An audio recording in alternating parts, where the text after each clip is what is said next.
കാട്ടുപോത്ത് ആക്രമണത്തിൽ നാട്ടുകാരുടേത് ന്യായമായ പ്രതിഷേധമെന്ന് വനമന്ത്രി എ കെ ശശീന്ദ്രൻ. വനംവകുപ്പ് സമയോചിതമായി വിഷയത്തിൽ ഇടപെട്ടു. ജില്ലാ കളക്ടർ ചർച്ച നടത്തി. ചർച്ചക്കാരുടെ ആവശ്യങ്ങൾ പൂർണ്ണമായും അംഗീകരിക്കണമെന്ന് അറിയിച്ചിട്ടുണ്ട്. ചില സംഘടനകൾ ജനവികാരം സർക്കാരിനെതിരായി ആളിക്കത്തിക്കാൻ ശ്രമിച്ചതായും മന്ത്രി പറഞ്ഞു. വെടിവെക്കാൻ ഉത്തരവ് കൊടുത്തത് സർക്കാരിനെതിരെയുള്ള ആയിരുന്നു, കൊടുക്കാത്തത് സർക്കാരിനെതിരെയുള്ള ആയിരുന്നു. അപ്പോൾ ഇതിൽ ഏതാ ശരി, ഏത് പക്ഷത്താണ് ശരി? ഞാനതാണ് രണ്ട് ഉദാഹരണം പറഞ്ഞത്. ഈ ഇരട്ടത്താപ്പാണ് മലയോര മേഖലയിൽ ഉണ്ടാകുന്ന പ്രശ്നങ്ങളിൽ ചില അനൌദ്യോഗിക സംഘടനകൾ പ്രയോഗിക്കുന്നത്. അത് തെറ്റായ ഒരു പ്രവണതയാണ്. ആ തെറ്റായ പ്രവണതയ്ക്കെതിരെ ഗവൺമെന്റിന് ശക്തമായ നിലപാടുമായിട്ടല്ലാതെ മുന്നോട്ട് പോകാൻ സാധിക്കില്ല.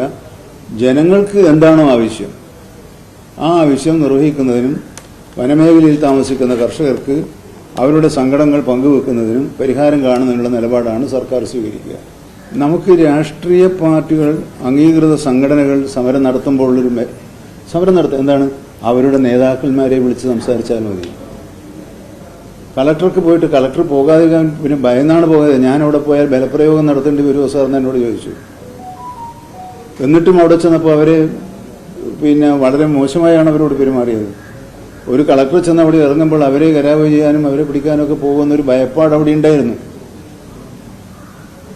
അപ്പോൾ ഞാൻ പറഞ്ഞു, കളക്ടർ പോയി അവിടെ ഒന്നും ഉണ്ടാവില്ല, കളക്ടറെ ആരും ഒന്നും ചെയ്യില്ല, അവിടെ ഉത്തരവാദപ്പെട്ട നേതാക്കന്മാരുണ്ട്, അവരുമായി ഞാൻ സംസാരിച്ചിട്ടുണ്ട്, കളക്ടർ ധൈര്യമായിട്ട് പോയിക്കോ.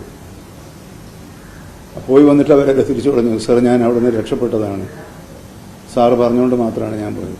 അപ്പോൾ ഒരു ഉദ്യോഗസ്ഥനെ നിസ്സഹായാവസ്ഥയിലേക്ക് എത്തിക്കുന്ന വിധത്തിൽ നമ്മുടെ ആവശ്യങ്ങളും സമരങ്ങളും മാറാൻ പാടുണ്ടോ എന്നത് മാത്രമേ ഉള്ളൂ. സമരങ്ങൾ പാടില്ല എന്നല്ല.